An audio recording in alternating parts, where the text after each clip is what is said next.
سلام طعن هابلي ناي صنعات يوتيوب تخاتلتي خمي لخاتكم انا اغزابير يمسكن سلاميه لما عنت دما زحاش هيوت نخلونا زحجزونا حسابات حيزه مصي اللهو زبزحنا دق سبات هيوت كباد مخانان ازيا فتانيت مخانان ኢና نفلطن نامنن اتمنتاي هيوت بخلته ጫፋ استقارنت ስለዝኾነት ንሱ ድማ ብሕማቅን ብጽቡቅን ዝተተሓሓዘት እያ ነቲ ጽቡቅት ብሎ አንጻር ናቱ ተጻራሪ ግዴታ ኣሎ ንኣብነት ሓጎስ እንተለ ሓዘን እውን ስለዘሎ መከራ እንተሃልዩ ረሃዋ ከዓ ግድን ስለዘሎ ኣብዚ ከምዚ ዓይነት ተናብራ ግን ዝበዝሕና ሰባት ይኸብደና እዩ እንታይ እዩ እቲ ምኽንያት ኢልና ምስናሓት ድማ ብዛዕባ ናይ ሎሚ ኸይሓሰብና ብዛዕባ ጽባሕ ስለንጭነቕ እዩ ኣብ መከራ እንተሃሊና ዝረህወና ኮይኑስ ኣይስማዕናን እዩ ኣብ ረሃዋን እንተሃሊና ከዓ መከራ ዝገጥመና ኮይኑ ይስማዕናን እዩ ስለዚህ ካብ ከምዚ ዓይነት ህይወት ወፂና ዝሓሸ ህይወት ንኽህልወና እንደሊ እንተደኣ ኮይና ትማልናትካ ኣይኮነትን በቃ ሓሊፋ እያ ሕጂ ናብኣ ተመሊስካ ክትገብሮ ዝነበረካ እና ክገብረካ ክትነብራ ኣይትኽእልን ኢኻ ጽባሕ ከዓ ናትካ ድያ ኣይናትካን ኣይትፈልጥን ኢኻ ስለዚህ ንጽባሕ ኣይትጨነቐላ ኣብ ኢድ ፈጣሪ ቀሚጥካ ጥራይ ተጸበያ ትማሊ ድማ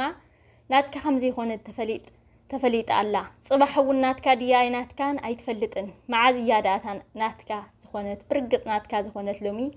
ለማዓንቲ እያ ንሎሚ ድሌትካ ክትገብረላ ትኽእል ኢኻ ስለዚህ ካብ ሕማቕ ህይወት ዝሓሸ ህይወት ክህልወካ እንትገብረላ መዓልቲ እንተደኣ ሃልያ ለማዓንቲ እያ ኣብ ትማሊ ኮይንካ ኣብ ሰብ ተመርኩስካ ትነብር እንተ ነርካ ሎሚ ግን ኣብ ዝኾነ ሰብ ኣይትመርኮስ ኣብ ገዛእ ርእስኻ ናብቲ ህይወት ስኹዕ ካብ ትማሊ ናብ ሎሚ ኣሰጋጊሩ ንሎሚ ክትነብራ ዘብቃዕካ እግዚኣብሔር ተመርኩስካ ሎሚ ቁኑዕ መንገዲ ክትክተል ቁኑዕ ስራሕ ክትሰርሕ ተበገስ ጽባሕ ድማ ከም ፍቓድ ኣምላኽ ክትነብር እንተፈቒድካ ዝሓሸ ህይወት ክህልወካ እዩ ነዚ ምእንታን ክስተት ዝተውዕል ብዛዕባ ጽባሕ ከይትጭነቕ ኢሉ መጽሓፍ ቅዱስ እውን ከምዚ እዩ ዝብለና ኣብ ፊልጵስዩስ 4:6 ድሌትኩም ዝበለስ ሰናይ ጸሎትን ምስጋናን ኣብ ቅድሚ ሰማያዊ ኣቦኹም ደኣ ይፈለጥ እምበር ብገለ እኳ ይትጨነቁ እዩ ዝብለና ስለዚ ትማሊ ሕማቕን ዘጨንቕን ህይወት ነይሩካ እንተኮይኑ ጽባሕ እውን ከምኡ ናይ ትማሊ ዝሓሸ ህይወትን ካብ ናይ ትማሊ ዝሓሸ ህይወትን ንኽህልወካ ክትጭንቕ ዘይኮንካ ዘለካ ኣብዛ ንዓኻ ከም ህያብ ዝተዋሃበትካ ሎሚ ኮይንካ ናብ ኣምላኽ ብምቕራብ ኩሉ ድሌታትካ ምስ ምስጋና ሰኒኻ ብመልክዕ ጸሎት ሕልፎ እግዚአብሔር ድማ ንዓኻ ዝሓይሽ ዝበለ ከዳልወልካ እዩ ልዑል እምነት ድማ ኣብ ውሽጥኻ እምበር ኩሉ ግዜ ዝሓሸ ህይወት ዝክህልወካ እንተኮይኑ ካብ ሓሶት ተንኮል ሕስድና ቅንኢ ሕማቕ ሓሳብ ሕማቕ ተግባር ነፃ ኮይንካ ብመገዲ እግዚአብሔር ተጓዓዝ ሓቂ ቅንዕና ልውሃት ንሕድሕድካ ምትሕልላይ እምነት ፍቕሪ ካብ ሕማቕ ቅንኢ ሕስድና ወፂኻ ቅዱስ ቅንኢ ኣብ ውሽጥኻ ምስ ዝህሉ ዝሓሸ ህይወት ክህልወካ እዩ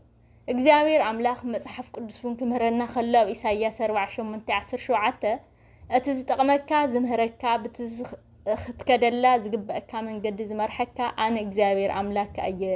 እዩ ዝብለና ስለዚ በታ እግዚአብሔር ዝኣዘዘና መገዲ እንተደኣ ተመላሊስና ዝሓሸ ህይወት ክህልወና እዩ ቅንዕና ናብ ዝሓሸ መንገዲ እያ ትመርሐካ ተንኮል ድማ ናብ ዝኸፍአ መንገዲ እያ ትወስደካ ዝሓሸ መንገዲ ክትክተል ዝሓሸ ህይወት ክህልወና ቅንዕና ሓቂ ልውሃት ፍቕሪ ፈሪሓ እግዚአብሔር እምነት ናትና ንግበረን ናይ ሎማዓንቲ ትምህርትና እዚኣ ትመስል ነይራ ስለዝተኸታተልኩም